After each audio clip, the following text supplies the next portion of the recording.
नमस्कार, मैं हूं विनय पाठक। एबी न्यूज में आपका स्वागत है। आइए देखते हैं मुंबई तथा आसपास की कुछ खास खबरें। केंद्र सरकार ने जो कृषि कानून तैयार किए हैं, उन कृषि कानून के विरोध में दिल्ली में कुछ किसानों का प्रदर्शन भी चल रहा है। एक भारत बंद का भी ऐलान किया गया है और कुछ विपक्षी पार्टियों ने इस भारत बंद के ऐलान को अपना समर्थन दिया है। मैं सबसे पहले ये कहना चाहता हूं, इन पार्टियों की भूमिका दोगली है।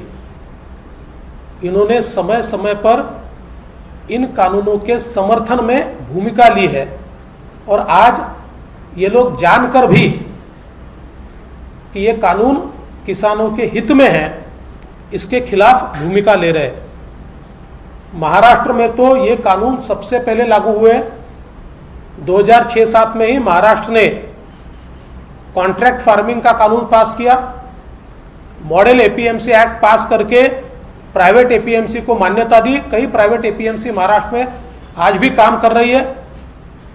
इसलिए जिस प्रकार से अपनी भूमिकाओं को बदलने का काम इन सारी पार्टियों ने किया है, इनका दोहरा चेहरा और दोगली राजनीति ये पूरी तरीके से एक्सपोज हुई है। हम सभी लोग देख सकते हैं कि कांग्रेस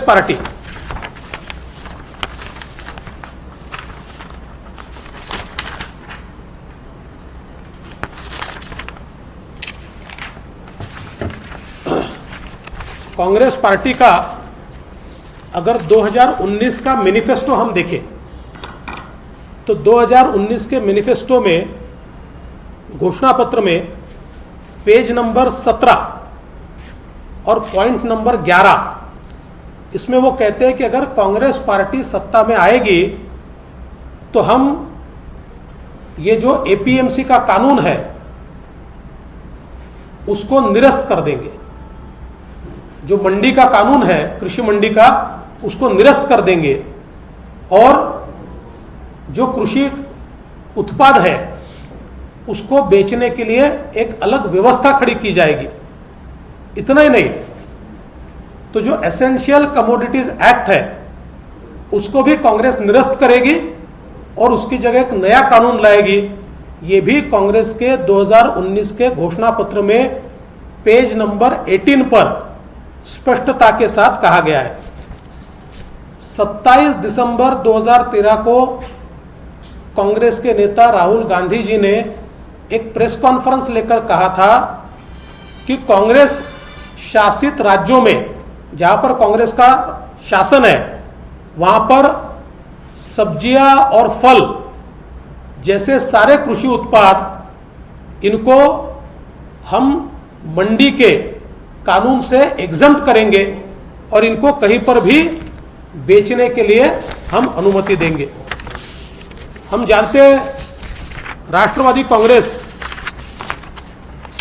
के जो प्रमुख है आदरणीय शरद पवार जी, इन्होंने हमेशा कृषि के सुधारों का समर्थन किया है और विशेष रूप से अगस्त 2010 और नवंबर 2011 ये जो उन्होंने लेटर लिखे हैं, इन लेटर्स में बड़ी स्पष्टता के साथ वे उल्लेख करते हैं, as you are aware the agriculture sector needs well functioning markets to drive growth, employment and economic prosperity in rural areas of the country. This requires huge investments in marketing infrastructure including cold chain, and for this private sector participation is essential, for which an appropriate regulatory and policy environment needs to be in place. दूसरा पत्र आदरणीय पवार साहब ने जो लिखा है वो नवंबर 2010 का है, जिसमें आदरणीय पवार साहब बहुत स्पष्ट रूप से कहते हैं, you will undoubtedly agree that the agriculture sector needs well functioning markets to drive inclusive growth, employment and economic prosperity in rural area of the country.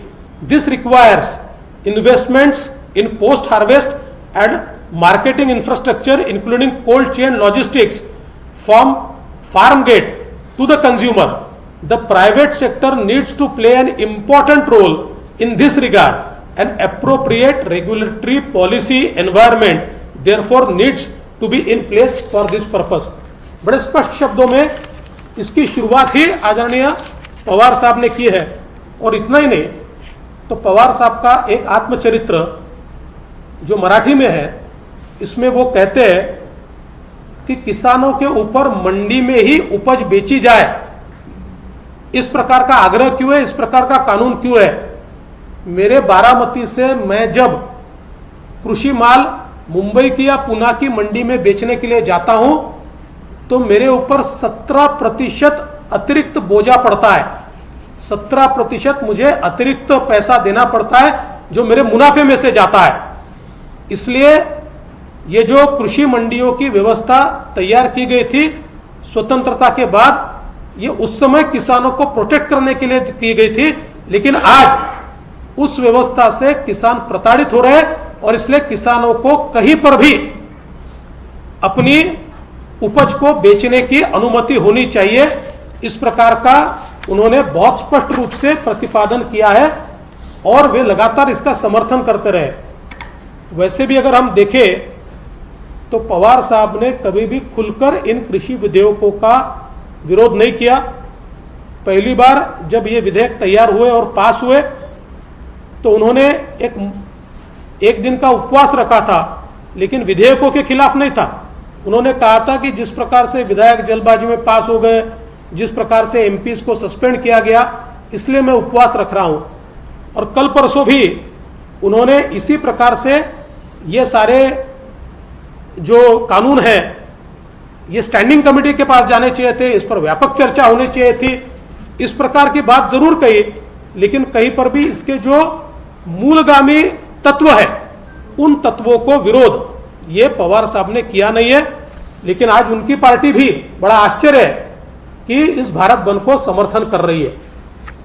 जहां तक डीएमके का सवाल है, डीएमके ने 2016 में जो विधानसभा का चुनाव हुआ था, उस चुनाव में जो अपना घोषणा पत्र दिया था उसमें उन्होंने कहा था कि हम लोग comprehensive agriculture produce marketing exchange ये खड़ा करेंगे और देश और विदेश में किसानों को एक नई मंडी तैयार करके देंगे।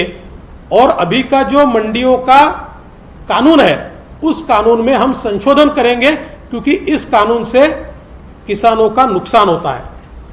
आम आदमी पार्टी ने तो 23 नवंबर को ये कानून दिल्ली की विधानसभा में पास कर दिए, लेकिन आज वे भी इस भारत बंद को यहां पर समर्थन दे रहे हैं। अगर हम अन्य पार्टियां भी यहां पर देखें तो अकाली दल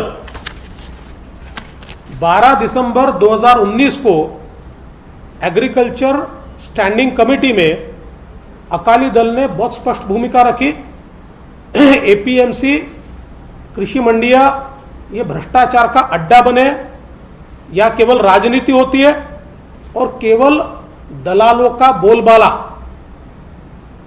केवल दलालों का बोलबाला यहां पर होता है और यहां पर किसानों के हित का काम नहीं होता। इस प्रकार की भूमिका अकाली दल ने रखी। इतना ही नहीं, तो जब यह अध्यादेश निकला उस समय कैबिनेट में अकाली दल की जो मिनिस्टर थी उन्होंने इसका विरोध नहीं किया। सर्वसम्मति से उस समय कैबिनेट ने निर्णय लेकर इसका जो अध्यादेश है, ऑर्डिनेंस है, वो जारी किया। समाजवादी पार्टी का जहां तक सवाल है, 12 दिसंबर 2019 को स्थायी समिति की बैठक में, स्टैंडिंग कमेटी की बैठक में मुलायम सिंह यादव जी ने एपीएमसी पर प्रहार करते हुए किस प्रकार से ये एपीएमसी किसानों का नुकसान कर रही है, इस प्रकार की भूमिका उन्होंने रखी। और आश्चर्य है कि आज समाजवादी पार्टी भी इसका समर्थन कर रही है। इतना ही नहीं, तो शिवसेना ने तो हमारे साथ में मिलकर पिछले समय जब हमारी सरकार थी तो फल और सब्जियां एपीएमसी के नियमों से मुक्त करने के लिए, कंट्रोल से मुक्त करने के लिए समर्थन भी दिया।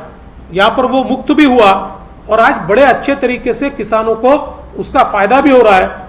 और शिवसेना के एमपी विनायक राउत जी ने भी एपीएमसी के बारे में इसी प्रकार के विचार इस स्टैंडिंग कमेटी में वहां पर रखे हैं। तृणमूल कांग्रेस की ओर से member of parliament Abu Tahir Khan, इन्होंने स्टैंडिंग कमेटी में स्पष्ट भूमिका रखी कि एपीएमसी की व्यवस्था बदलनी चाहिए, ये कहीं पर भी किसानों को फायदा नहीं दे रही है।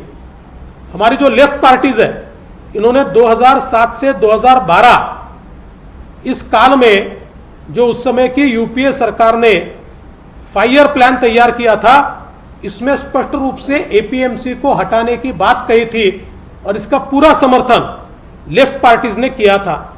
तो कुल मिलाकर अगर हम लोग देखें तो इन सारी पार्टियों ने अलग अलग समय पर इन सुधारों का पूरा समर्थन किया है, लेकिन आज बहती गंगा में हाथ धो लो और मोदी जी की सरकार के खिलाफ जब कोई मुद्दा नहीं मिलता, तो जो मुद्दा नहीं है ऐसे मुद्दे को लेकर किसानों के बीच भ्रम पैदा करके और देश के अंदर अराजकता का वातावरण तैयार करने का प्रयास ये सारी पार्टियों के माध्यम से हो रहा है।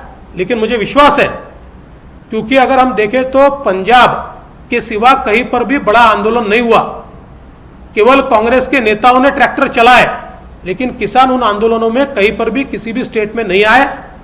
अभी भी किसानों को गुमराह किया जा रहा है और मैं विश्वास के साथ कहता हूं कि किसानों तक सत्य पहुंचेगा और वो ये जो बिल है, ये जो कानून है जो उनके हित के लिए बने हैं, उसका पूरा समर्थन करेंगे, ये मेरा विश्वास है। एबी न्यूज में अभी तक का सफर करते हैं समाप्त। मेरे पाठक को दीजिए इजाजत, हम फिर मिलते हैं नए सफर के साथ। लेकिन चलते चलते विनती, अनुरोध, गुजारिश, यदि आपके आसपास कोई समस्या है या फिर कोई घटना घटित हुई है और आप उसे हम तक पहुंचाना चाहते हैं, तो हमारी स्क्रीन पर दिखाए जा रहे नंबर पर सीधे संपर्क कर सकते हैं। लेकिन साथ ही आपसे अनुरोध है कि आप हमारे चैनल को लाइक, शेयर, सब्सक्राइब करना ना भूलें। नमस्कार, धन्यवाद।